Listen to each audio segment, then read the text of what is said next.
So good morning, everyone. Happy New Year.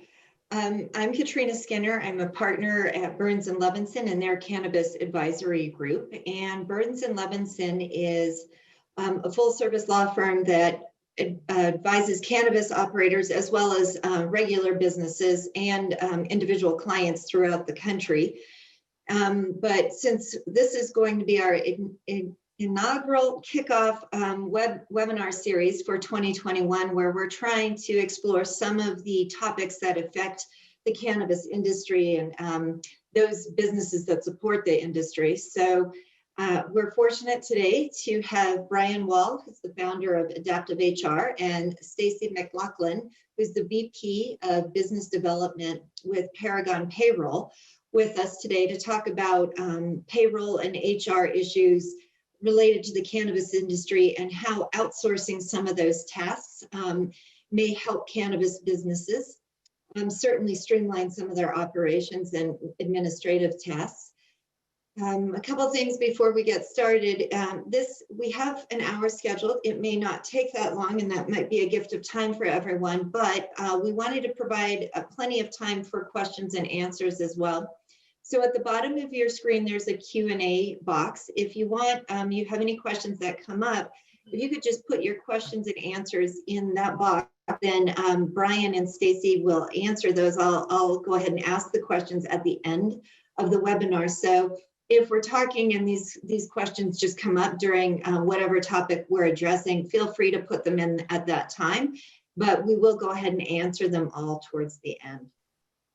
So again, we've got Brian Wall and Stacie McLauchlan with us today, and I'm going to have them introduce themselves. And Brian, if you'll start, will you just tell us a little bit about yourself and how you got to the cannabis industry? Yeah, thank you, Katrina. Thank you for having me participate in this webinar inaugural for 2021. So I was in the hedge fund world for 10 years as the first hire, that wasn't an investment professional, and really had to build a HR, financial reporting back office for a highly regulated industry. We grew that company to about $5 billion in assets. And then in 2018, the crash happened, but that really changed the world when the bull market happened for asset managers. And, 2017 came and I decided, I was going to explore something else and started consulting for cannabis companies and felt like they were almost like hedge fund owners where they knew what they did really well, but running the company wasn't their specialty. And being in a really regulatory industry, I said, how do I replicate what I did in asset management by building a white glove, full service solution, but not this time, not for a company, but for an industry. And that's really how I did. I took my skill set for another highly regulated industry, and took that white glove mentality and brought it to the cannabis industry to bring, kind of an all-in-one solution around payroll, HR, 401k, and benefits. So since you've been in this and supporting the cannabis industry, did it turn out like you thought it would be? Like, is it similar to the hedge fund world or the asset management world? It is from the standpoint that, you kind of have, you have the government, the regulatory side of the, in Massachusetts, the Cannabis Control Commission that, sets the governing rules. But then, there's all the underlying rules, whether it's county, in California or towns in Massachusetts. So, I mean, from a compliance standpoint, it really is. And the one big difference is in the asset management world, it tends to be benefits heavy.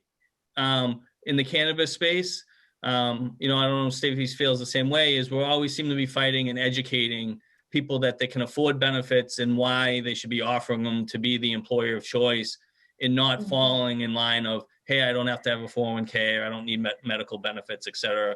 In the early days, I think everyone thought I couldn't get those, but today they are available and at reasonably priced. So that's been the big difference, is really more on educational of what they can do versus what they can't do.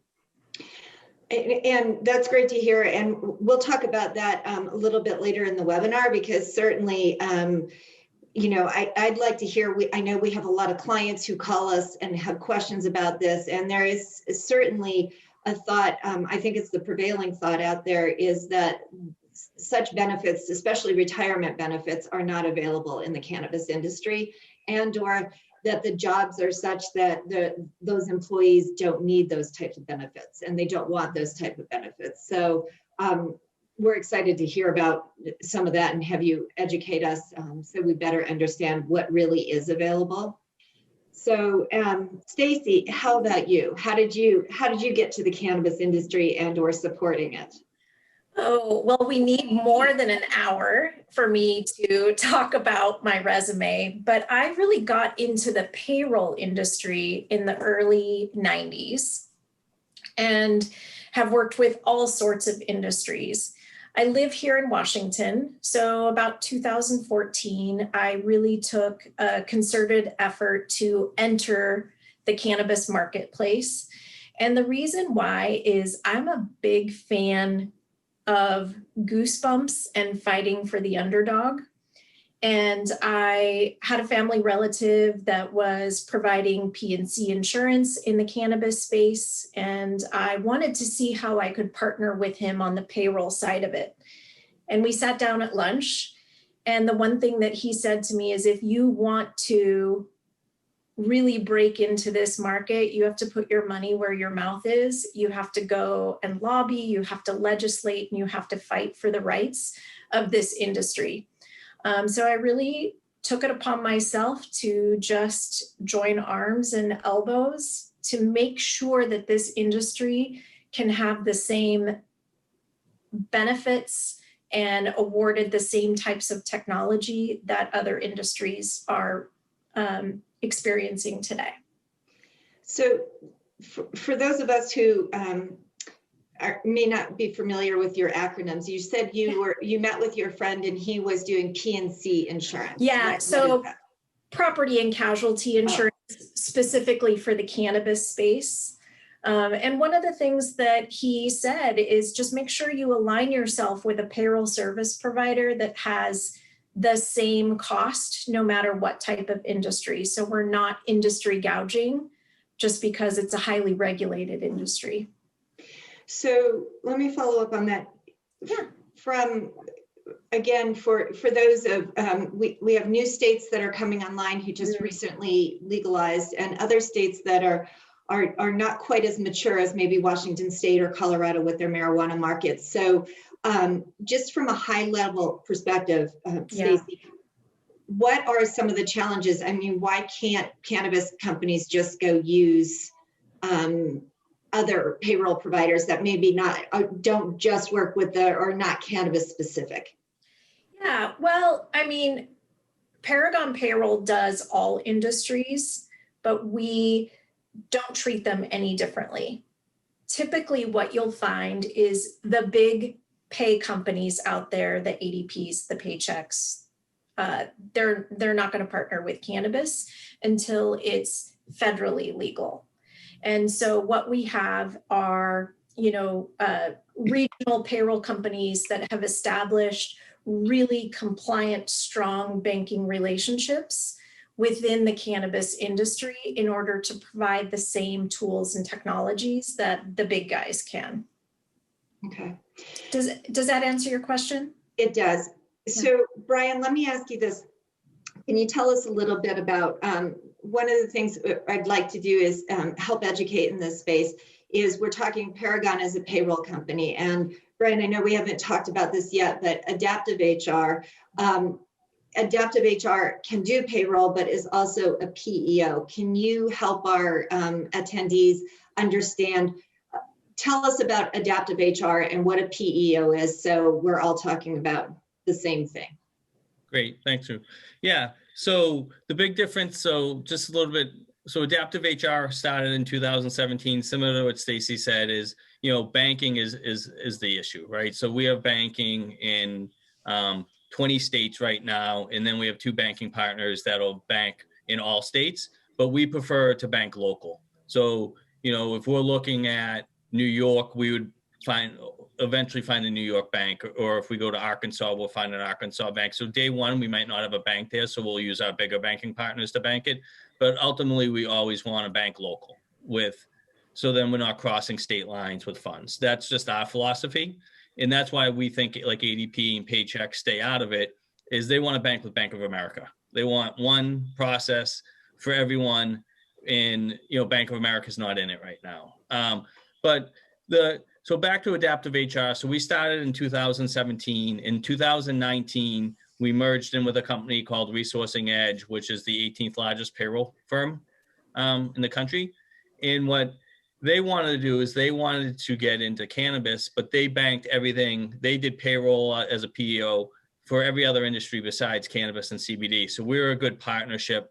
They allowed us to get 125 person back office with a balance sheet of $2 billion. So we have the funds to do integrations and really grow into new markets. And the advantage of a PEO is, sorry about that, is it's called a professional employer organization. And what it does is it allows AdaptiveHR to share the risk of the employee with the cannabis owner through what they call co-employment. So really it says is the company hires, fires, and dictates day-to-day responsibility, and AdaptiveHR handles the administrative process of running that payroll. So we do the payroll, we ensure they have workers' compensation, we ensure all their payroll taxes are filed, because we file those payroll taxes under our FEIN number. So the employee's paycheck actually comes from AdaptiveHR, which, some people say, what's the advantage of that? Well, the some advantages is now their pay stub says AdaptiveHR. So from a banking perspective, it's a little bit easier for Bank of America. It doesn't say Curly for Ascend Wellness, et cetera.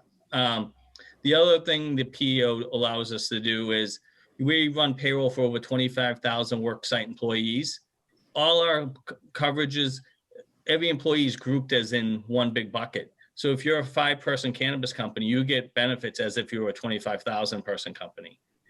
So being that PEO, it really, it has a fancy name, but we're just a payroll company that shares risk with the cannabis company.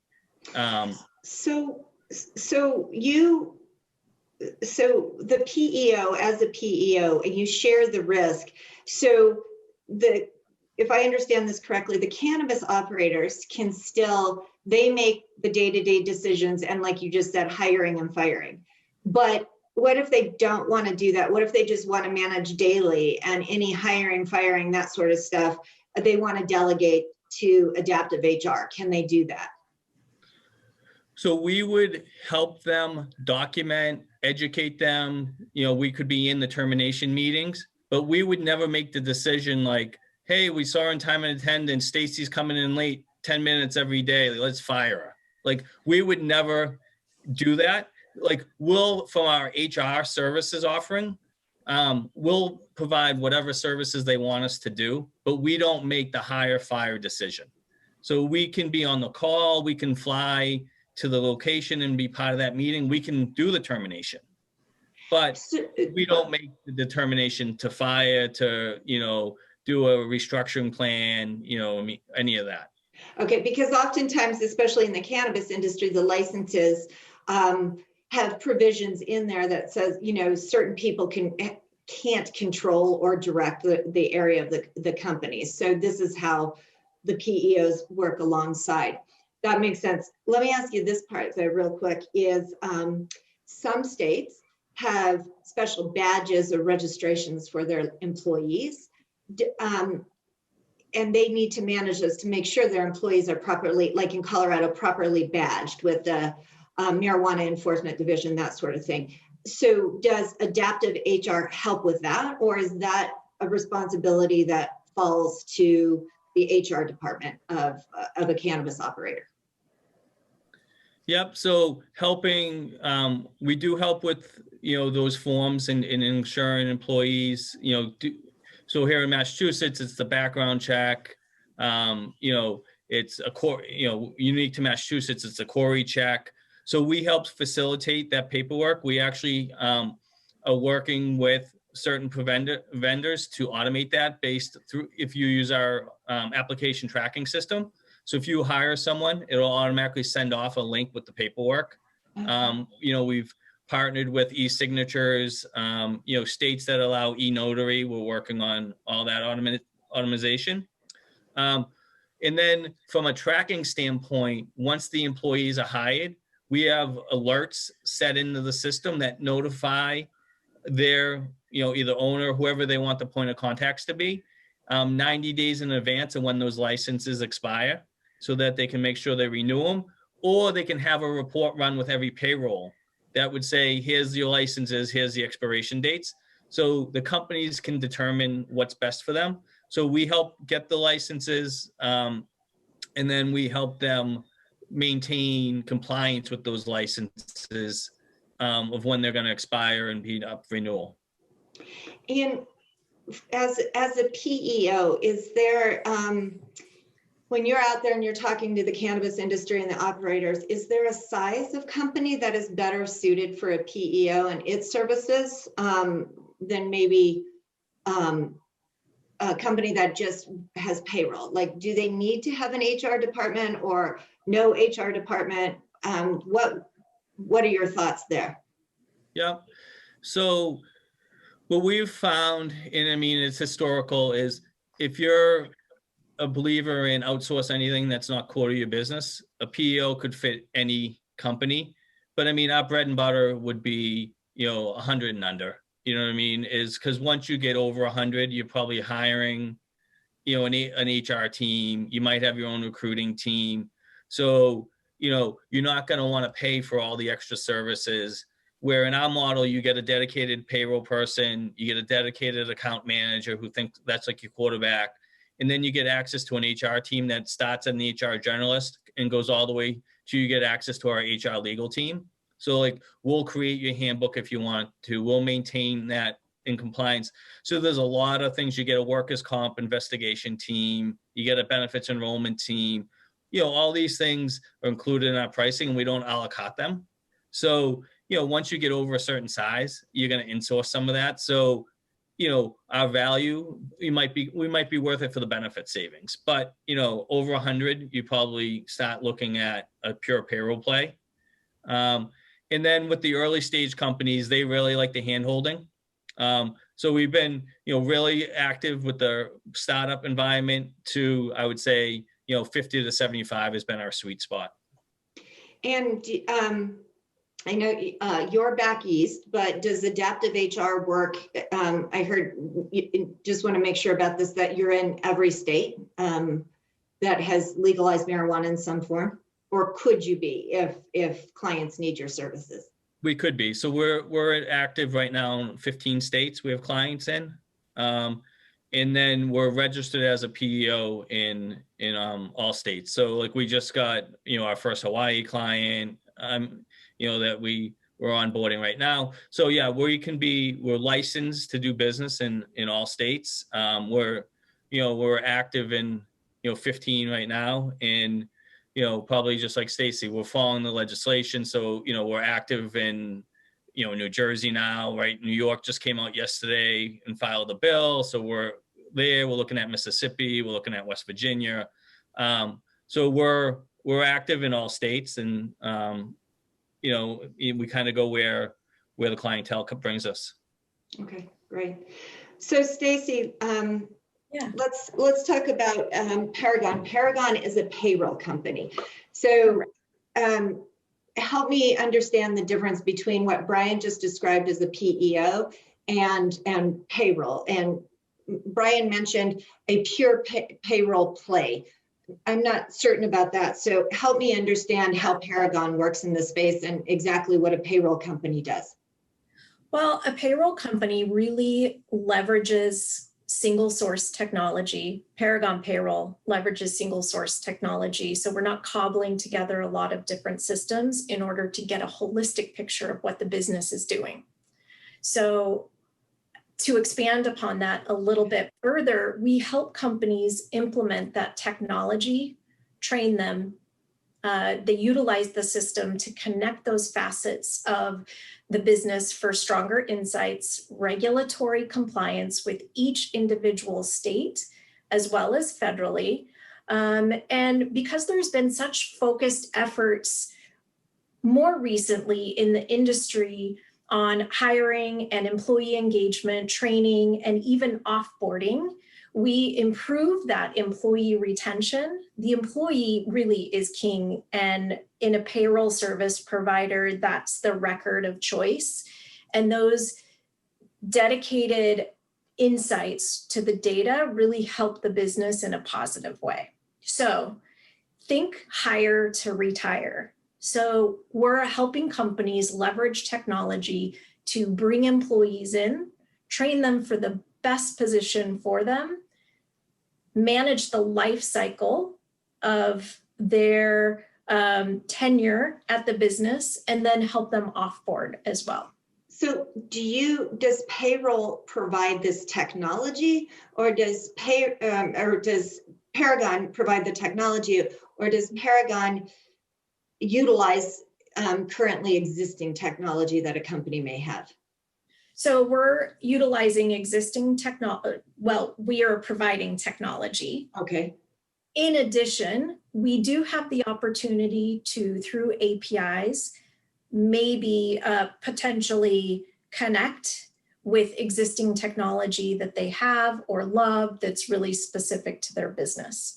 So we're providing the technology, we're providing the concierge service behind the technology in order for them to use it to the fullest extent of what it's meant and capable for.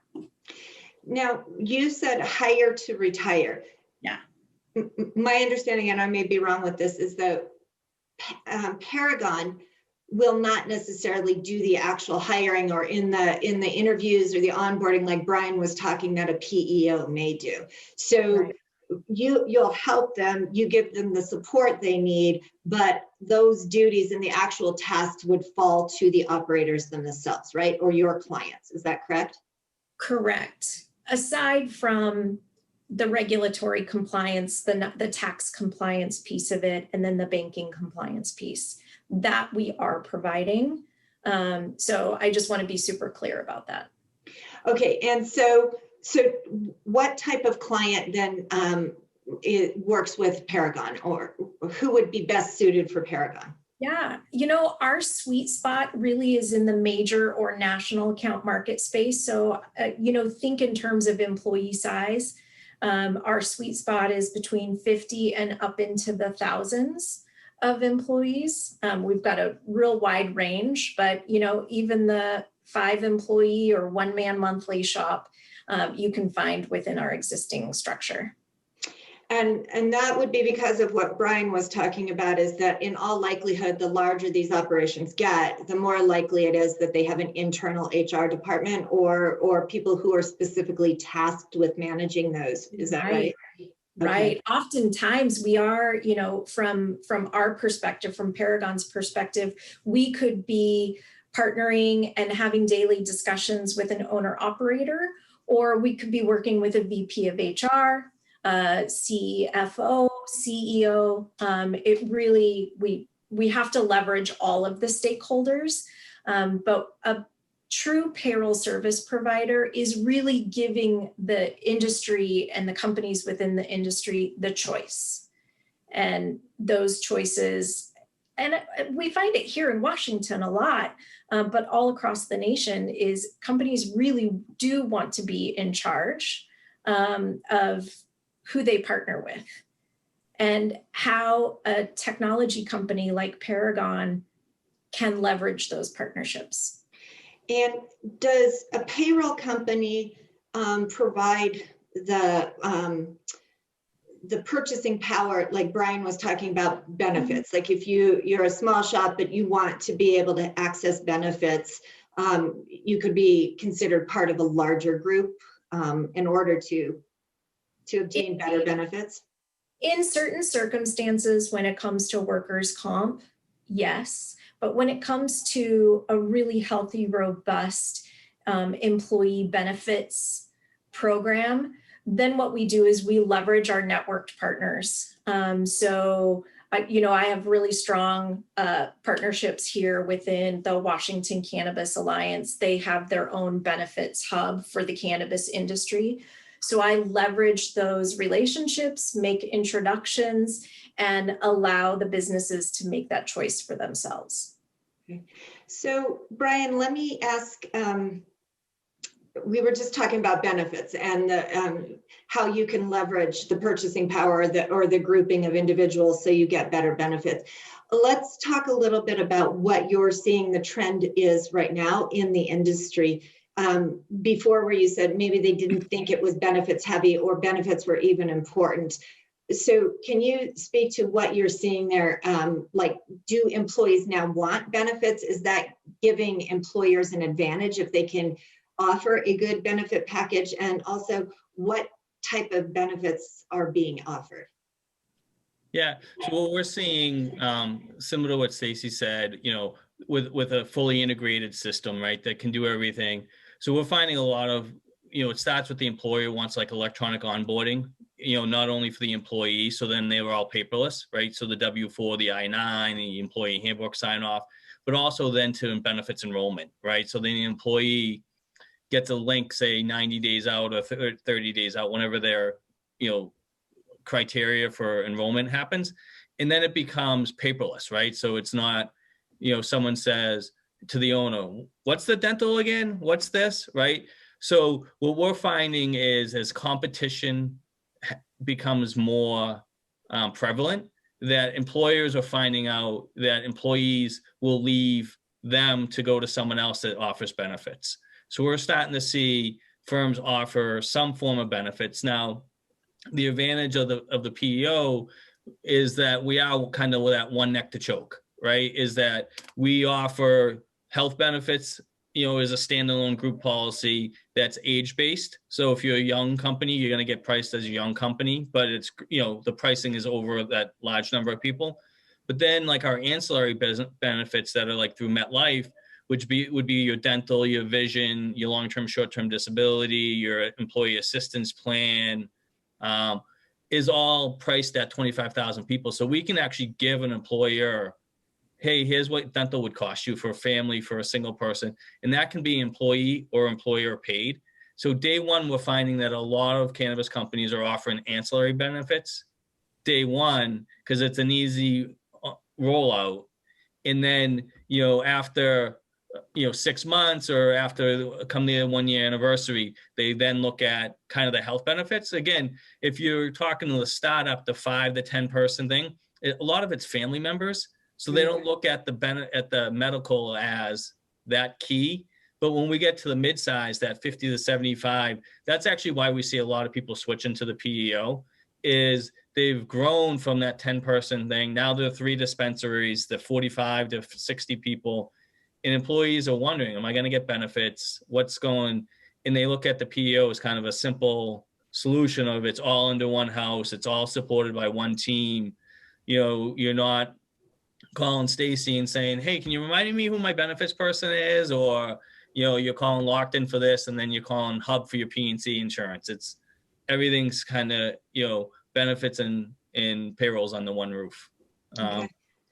And Stacie, when you're out there and you're talking to these operators, is there a demand? Like, are they offering these benefits to the frontline employees as well? Those in the cultivation rooms, those in the dispensaries, the bud tenders, are those employees able to access those type of benefits, or are benefits typically reserved for management or directors, officers type roles?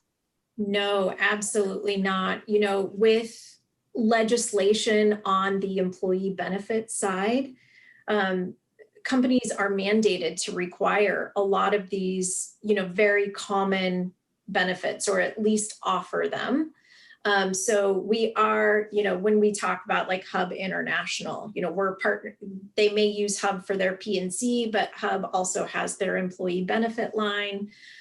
So they just don't know. And this is the educate part. Like, most of my job and the calls that I'm on today are just really outlining the possibilities of what they can do, and who they can partner with. And it's not just saying, oh, here's one provider out there that can provide employee benefits for you.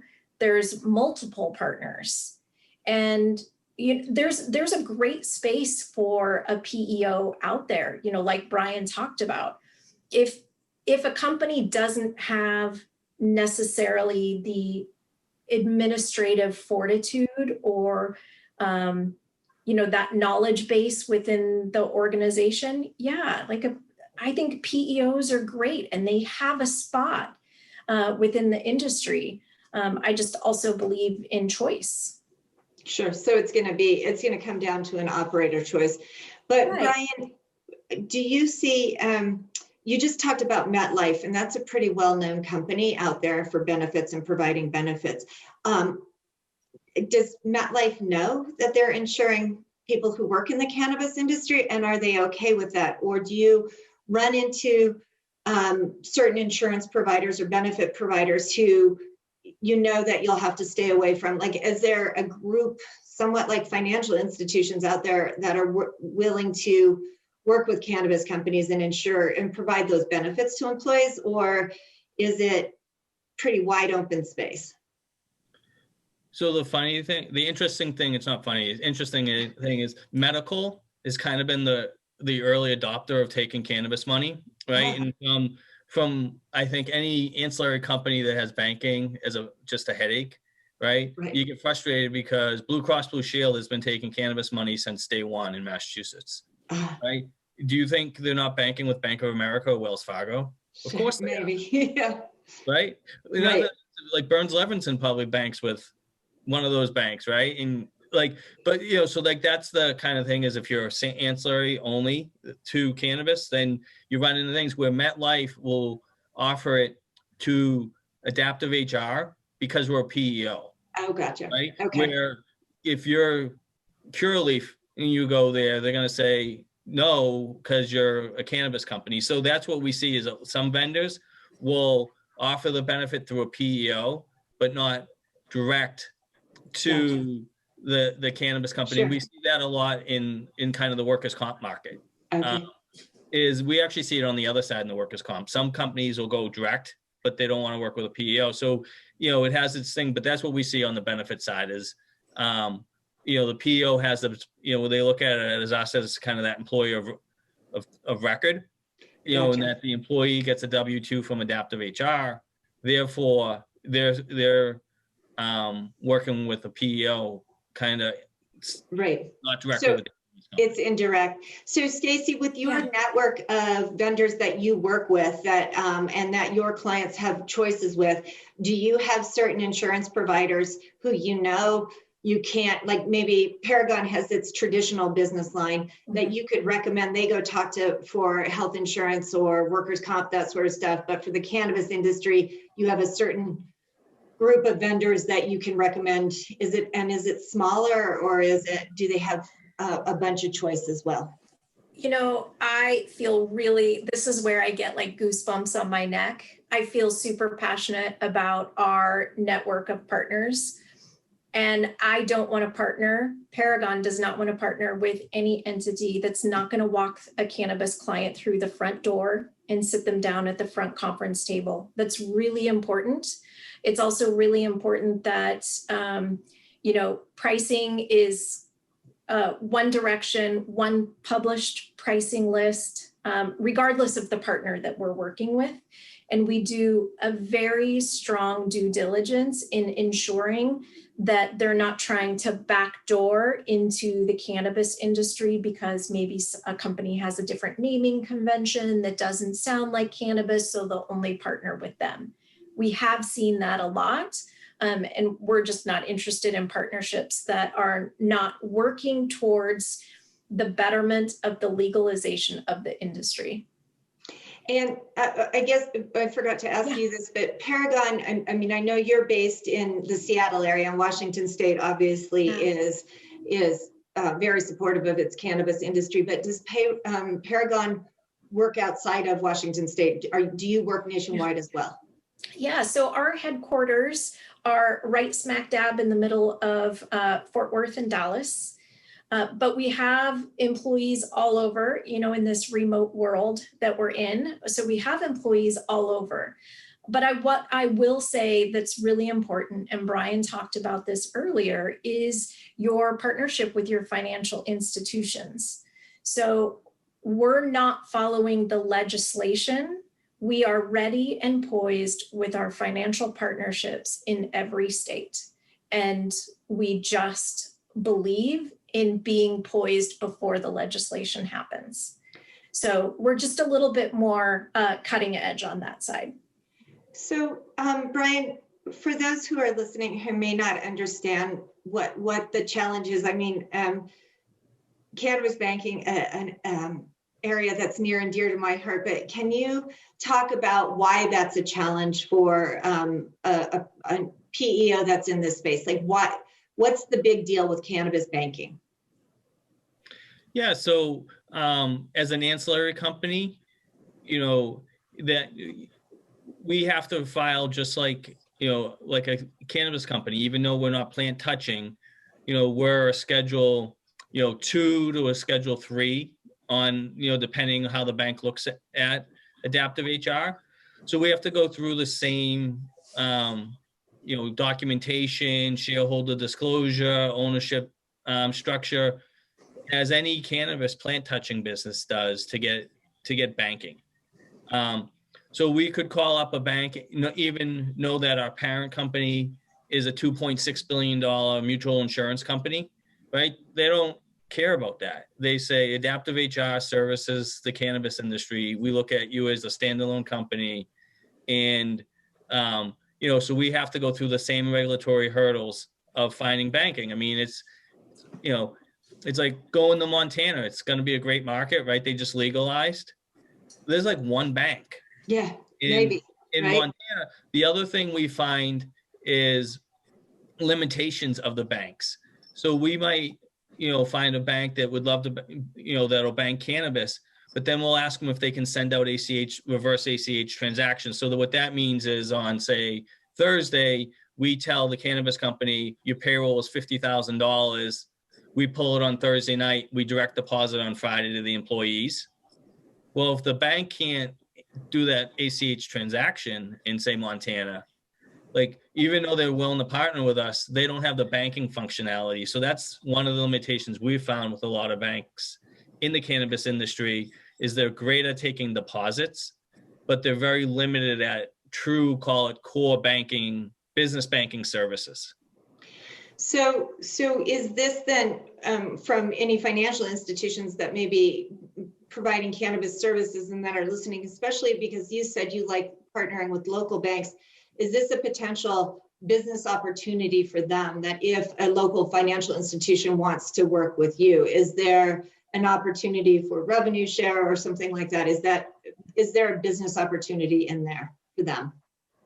Yeah, so we do have a business partner program that we have out there that, we partner with, CPAs and, law firms and insurance companies. In the cannabis industry, we've seen a lot of, everyone just wants to do well, as Stacie said, right? We're all out for the good of the industry, right? We're out for compliance. We want to make this mainstream. We want it to be like pharmaceuticals, right? We, highly regulated, but legal. And so we find a lot of vendors just want to work with each other on cross referrals, but we do have a partner program where we do a rev share. We would do a rev share with the bank, and we would promote the bank. So we would be happy to, if they were in a specific state, to make sure that they're part of our presentations of always asking. We always do ask clients, do you have a banking relationship? And if they don't, then we make introductions. If the bank had payment platforms, they wanted us to rep for them. So everyone we work with, we look at as a partnership. How can we help them to better themselves? But we also want to be a trusted advisor. That's how I built AdaptiveHR. Is I don't want to be a vendor, right? I don't want to be ADP or Paychex or TriNet, right? Where, the sales gets done and the person's off and you're like, God, like I haven't heard from Stacie. She got her commission and off she goes, right? We want to be that trusted advisor that I say, don't ever Google anything, call Brian.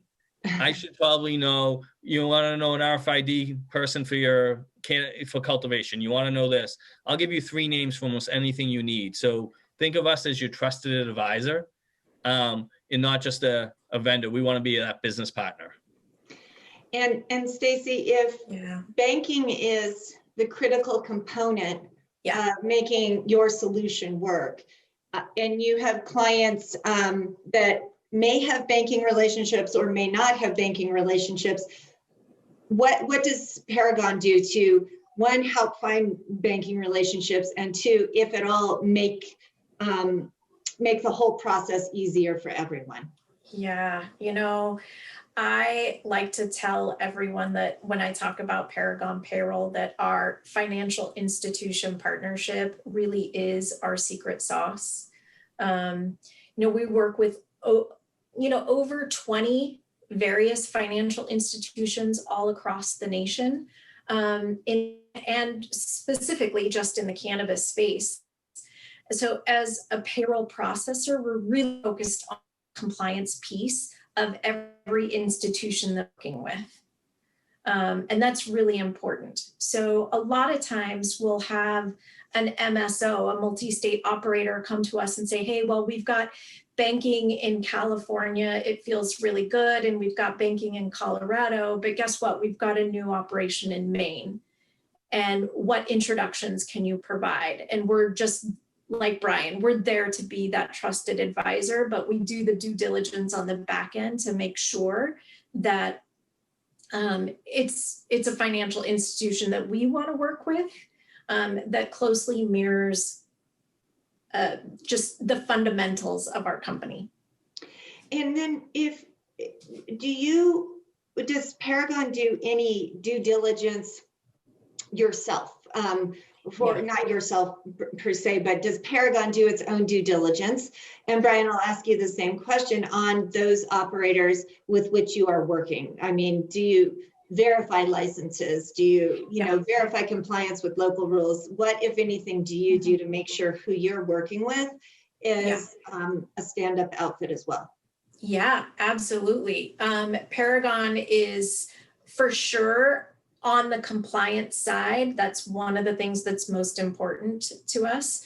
We've partnered with an MRB financial institution compliance company, and that's just been a really big investment for us, not only in time, but financially, in order to really say on the dotted line that we care about your business, we care about the legitimacy of the industry, and we're going to help you on the licensing side of it. All right. And how about you, Brian? Do your potential clients or prospective clients undergo any due diligence before you will work with them? Yep. So we, during our initial calls, and even before as we send the proposal, we'll require them to send us a copy of their license. Then we go validate that license, with the state agencies, to make sure that it's still, even if it says active, that, they didn't get deemed, have it revoked for something, right? Maybe they were, as again, in Massachusetts, we've seen that happen, or they get warned. So we go validate it, ourselves. We have a team, the onboarding team that's part of our compliance thing that's looking at all that. We currently do all that in-house. Again, I think as these, financial institution companies pop up more and more, and this, I would say 2 or 3 of them, out there that are really great. We are looking at whether it's, the cost efficiency of automating that, similar to Stacie's company is doing, where we would build an API right into their system, to, again, try to just automate that. So that way, in 1/1 of every year, we're running kind of that almost like a background check on them, Gotcha. with the regulatory agencies. So then the financial institutions that are banking you and banking your clients, it's like you're all working still together to make sure that those that are all in the system are operating compliantly. And I guess that's the best line of protection we all can have, working with this, with the federal prohibition right now. So let me ask you this. We've been talking a lot about how PEOs or payroll companies can help employers. But Brian, can you talk to me about how they're actually very helpful for the employees as well. Yeah, so I look at a PEO of being, good for the employee, a little bit by, their check comes from the PEO. So, there's a little protection there from having a bank canceled that, getting a check from the cannabis company, which we've all heard of, right? Right. The CEO's wife is getting gas or he's getting gas and, right, the credit card doesn't work, right? Because Bank of America canceled their thing. We also work with our banking partners to promote their services to the employees. So if the cannabis company is open to it, we'll hold, days where the bank can promote their services or open accounts for employees, right? And then a lot of those financial institutions will then have, because they're a cannabis friendly bank, they'll give mortgages and car loans and, different things to the employees. So we really try to do that. And then, our platform, we have a 500 course, education platform, that the managers or the companies can allocate those and we can track whether they completed it, so it could be first time manager, training, it could be how to handle difficult employees or how to handle, if you're an older company, how to manage millennials, right? So we can track all that to see if they've completed it. Or, companies can open that portal up to the employees, right? So we're helping them become better at their jobs to help advance them. And then I think overall, we're there giving them access to benefits, right? We're giving them corporate 500 benefits at a reasonable price. So we're really giving them the gold standard for benefits at, a reasonable price that, everyone should be able to afford. And then, I think we're going to get this later, but, we're encouraging all companies that our 401k is only $400 per year, not per employee, right? So it's de minimis. So we're really trying to open up that, the ability to save as a means. And then part of that solution is they get unlimited education and consultation with a 401k team that's in-house. So if someone wanted to say, how do I use my 401k to save for my first house? Or I want to buy a house, but I don't know how to do it. Well, we could actually say, if you do this with your 401k, you legally can pull that money out for your down deposit for your first time home buyer. So we're trying to be there to show the employee, how to become financial stable and independent, and have, I would say, corporate 500 benefits that they could get in a normal, in any other company outside of cannabis. That makes sense. And how about you, Stacie? What do you see a payroll company doing for employees? Well, there's a lot of payroll companies out there that are really doing employees a disservice. And I talk a lot about things that light me up. And it's the impact to the employees that is so vitally important. Even with cannabis being, somewhat, at least statewide post-prohibition, we are still talking today to owner-operators that are bringing each employee into a locked office and paying them in cash. I get it. That it still happens today. But the best stories that I've heard coming out of a company partnering with us is, my gosh, my employees are so happy. They can go and lease an apartment. They can lease a car. They can download their pay statements just on a very basic level. They can run their life in a digital world. These are smart individuals. These are smart employees that are a part of the technology age that need to be able to do things that, other employees just take for granted.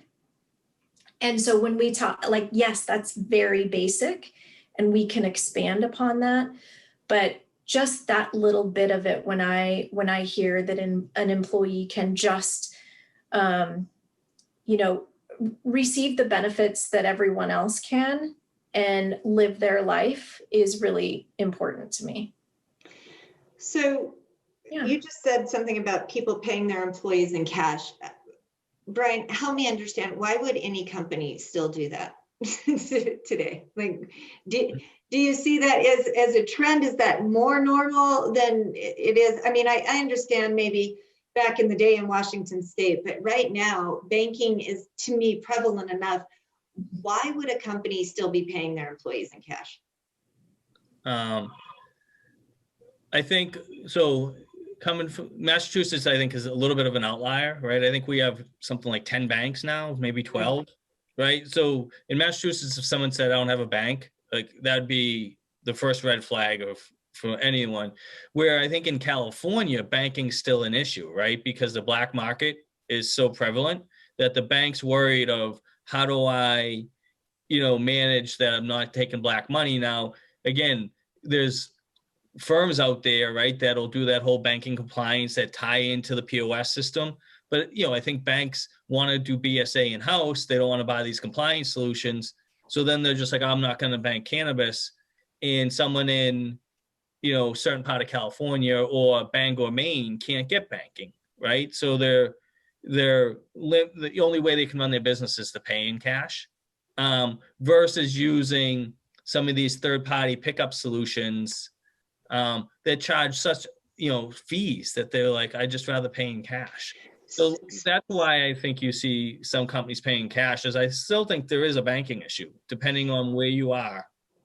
But if they were to contact AdaptiveHR or Paragon, it sounds to me like they'd have some intros to financial institutions that may help. And financial institutions may be more accepting of them as clients, knowing that they've got a payroll solution provider that's checking their compliance, that sort of thing, and helping them legitimize their operations as well. Am I wrong with that? Not wrong at all. I would say, like, if you're an owner operator looking for a solution like Brian's or like Paragon Payroll, I would say just make sure that the company that you're partnering with ensures that compliance with BSA and AML requirements. Okay, and so Brian, let me ask this. I know this is towards the end, so I just want to make sure that we touch on this, at least at a high level for our attendees, is costs. I know a few years ago, maybe 3 or 4 years ago, a lot of cannabis operators were starting their own payroll companies, separate entities to manage their own payroll. To me, I see this trend going away, and that they're outsourcing it to outfits like your own right now. But Brian, do you see that trend happening as well? Do you see companies trying to manage it, or are they more willing to go to outsource companies like your own right now, because you're able to do what you weren't able to do 3 or 4 years ago? And then also, could you give us an idea of cost, just how pricing works generally with a PEO? Yeah. So I see that model going away. Where I see it being pushed or recommended is with, a sales rep from an ADP or a Paychex that, they see a big number, right? They see a big onboarding number, and they're like, hey, let's set up this holding company. It's a shell company. We're going to put all your employees under it. We're just going to run payroll out of it. And it's a shell company. And they offer them $4 a PayPal check, right, to do it. And if you're a 1,000-person company, you're like $4. Like, that's a good deal.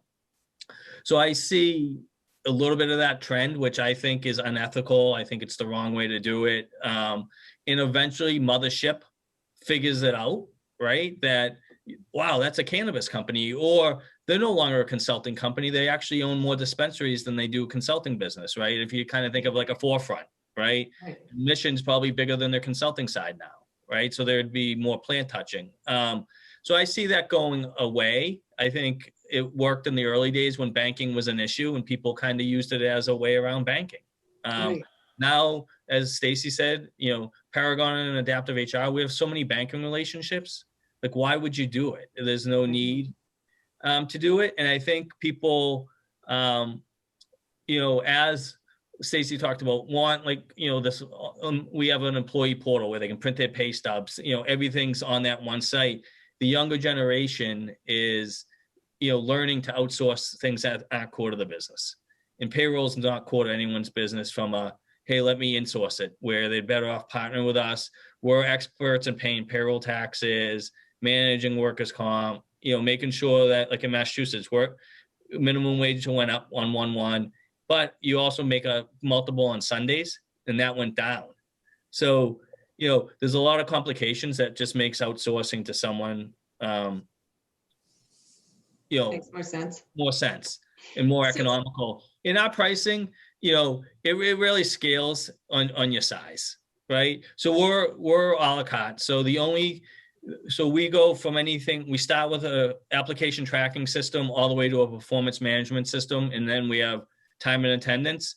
We charge extra for application tracking and performance management because some companies they're like, I'm going to post it on Indeed and I don't need to do application tracking. And, the larger companies like performance management, but the 10-person company could care less about it. So we kind of look at those as a thing, but everything else from, electronic onboarding, benefits enrollment, to all those alerts, to time and attendance, employee portal, managers portal, all the training, that big team that I talked about, the account management, workers' comp team, benefits enrollment, payroll, is all included our fee. I mean, and it's not state specific, as you said, and Stacie said, we have one pricing, that is really based on the size of your company, not the state you're in. Perfect. And Stacie, how about Paragon? How does pricing work for Paragon? Yeah, it's super simple. Traditional payroll service providers will charge based off of per employee per payroll. We do it a little bit differently. We're per employee per month. So there is some legitimate cost savings there by partnering with Paragon Payroll, because you can run as many payrolls as you need to run, adjustment payrolls, things like that, within the month. And you're just charged based off of your last scheduled monthly payroll in the month. And it can range, think of us like a timeshare condominium. If you don't need that lock-off room, you're not going to pay for it.